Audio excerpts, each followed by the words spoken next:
Hello friends. मैं आशा करता हूँ कि आप सभी लोग स्वस्थ होंगे। फ्रेंड्स, एक बार आपका फिर से स्वागत है मासूम शिक्षा एकेडमी में। फ्रेंड्स, आज हम बात करेंगे कंबाइंड फॉर्मूले के बारे में कि साइंस में कंबाइंड फॉर्मूले कैसे बनाए जाते हैं और उनसे कैसे हम न्यूमेरिकल को आसानी से सॉल्व कर सकते हैं।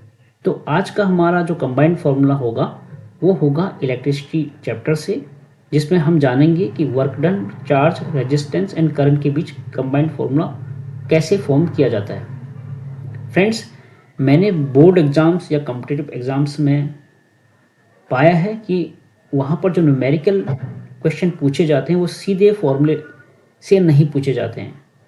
ये न्यूमेरिकल क्वेश्चन कंबाइंड फॉर्मूले बेस्ड होते हैं। तो इस वीडियो में मैं एक न्यूमेरिकल सॉल्व करूँगा, तो मेरे साथ अंत तक बने रहिएगा। तो आइए शुरू करते हैं। तो जैसा कि मैंने कहा है, आज का जो हमारा कंबाइंड फॉर्मूला रहेगा वो वर्क डन, चार्ज, करंट और रेजिस्टेंस के बीच रहेगा। तो मैं सबसे पहले एज यूजुअल एक पेन पिक करता हूँ और जो भी मेरे कॉन्सेप्ट हैं मैं उनको अलग अलग तरीके से 3 जगह पे लिख लेता हूँ। तो सबसे पहले फर्स्ट कॉन्सेप्ट के लिए, दूसरे कॉन्सेप्ट के लिए मैंने ये स्पेस बना दिया है। तो आइए शुरू करते हैं पहले से। पहला मेरा है वर्क डन, पहला कॉन्सेप्ट। और दूसरा कॉन्सेप्ट में मेरा रहेगा relation between charge and current.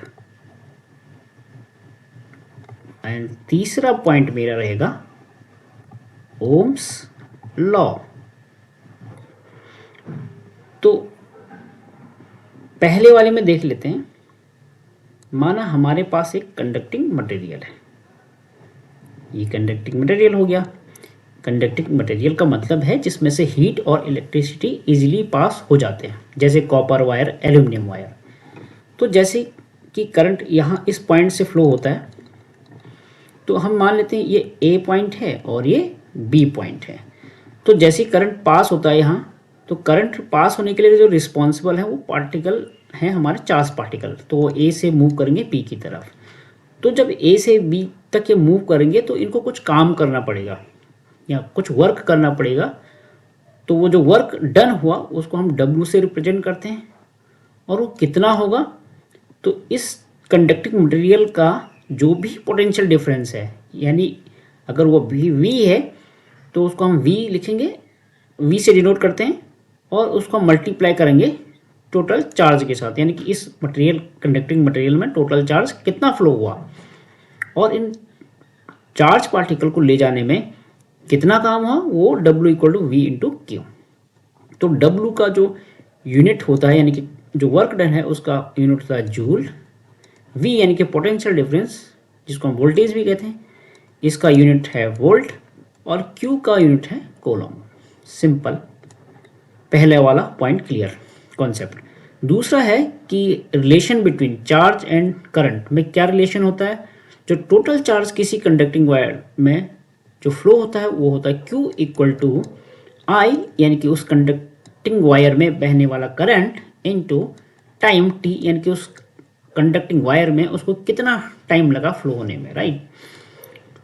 तो इसका सेम यूनिट हो जाएगा कूलॉम, और आई का होता है एम्पियर, और टी का यानी टाइम, इसका ऐसा यूनिट होता है second. Okay. Ohm's law, Ohm's law को मैं पहले ही डिस्क्राइब कर चुका हूँ अपने एक वीडियो में, आप उसको देख सकते हैं।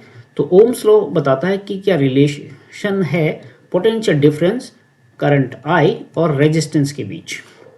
तो यहाँ पर अगेन ये वोल्ट इसका यूनिट, आई अगेन करंट है, सॉरी आई अगेन करंट है तो ये एम्पियर हो जाएगा, और आर हमारा रेजिस्टेंस है तो इसका यूनिट ओम के ऑनर से इसका यूनिट रखा गया ओम, जिसको हम, ये इसका सिंबल होता है ओम का, और हम इसको ऐसा भी लिख सकते हैं, ओम भी लिख सकते हैं, राइट।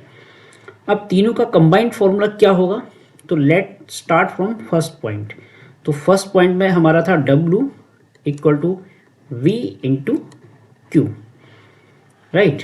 तो इस V की जगह मैं ओम्स लॉ से V लिख लेता हूँ कि जो भी V की वैल्यू है, यहाँ पर वैल्यू नहीं है, V के इक्वल्स जो भी हमारा फॉर्मूला है, मैं इस V को रिप्लेस कर देता हूँ। V equal to IR point third concept से, और Q की जगह मैं लिख देता हूँ I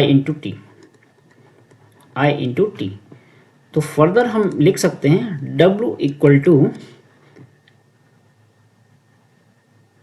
I, और यहाँ पर एक I ये है, एक I ये है, दोनों मल्टीप्लाई होके I स्क्वायर्ड हो जाएगा और रहेगा रेजिस्टेंस इसके साथ और टाइम T। तो ये हो गया हमारा कंबाइंड फॉर्मूला। तो इस तरह से हम कई सारे कंबाइंड फॉर्मूले बना सकते हैं। यहाँ पर हम 2 और 3 को कंबाइन करके भी बना सकते हैं, जैसे दोनों में कॉमन है I।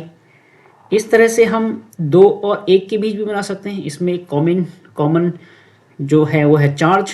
तो इस तरह से हम और भी कई सारे बना सकते हैं और उनको याद भी रख सकते हैं, ताकि हम एग्ज़ाम में आने वाले न्यूमेरिकल को एकदम जल्दी से पहचान पाएँ और सही फॉर्मूले का यूज़ कर पाएँ। तो आइए हम एक न्यूमेरिकल भी सॉल्व कर लेते हैं इसी फॉर्मूला से, जो कि बोर्ड के एग्ज़ाम में अक्सर ही पूछे जाते हैं और ऐसे क्वेश्चन की पूछने की संभावना बहुत अधिक होती है। जैसे 5 एम्पियर करंट फ्लोज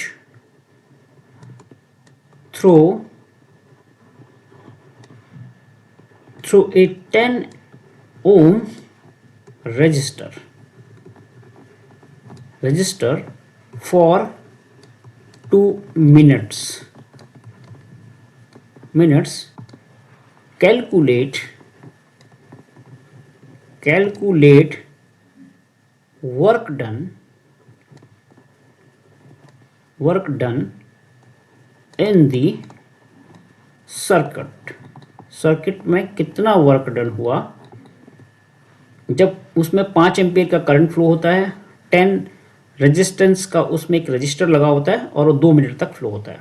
तो सिंपल सा फॉर्मूला है। तो हमारे जो पास जो गिवन है वो क्या है, I दैट इज 5 एम्पियर।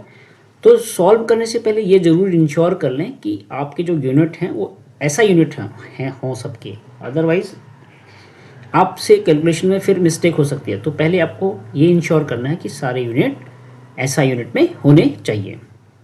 तो यहाँ पर I current that is 5 ampere और रेजिस्टेंस जो ओम इसका यूनिट रहता है 10 ओम, ये ओम का सिंबल है। और टाइम जो हमारा टाइम है टी दैट इज़ 2 मिनट।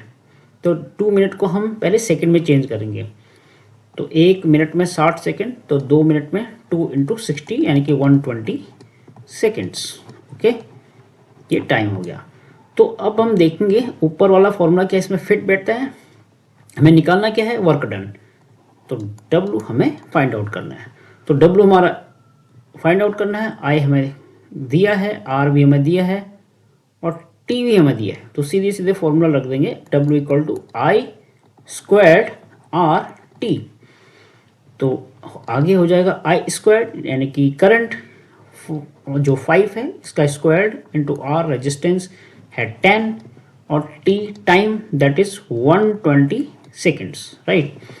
तो यहाँ से हमारा हो जाएगा 5 का स्क्वायर हो जाएगा 25 इंटू 10 से हम सीधे 120 को मल्टीप्लाई करेंगे तो 1200। तो आगे आएगा 25 टू जा 50 0 कैरी 5 25 1 जा 25 और प्लस 5 30 पीछे 2 और 0 रख देते हैं।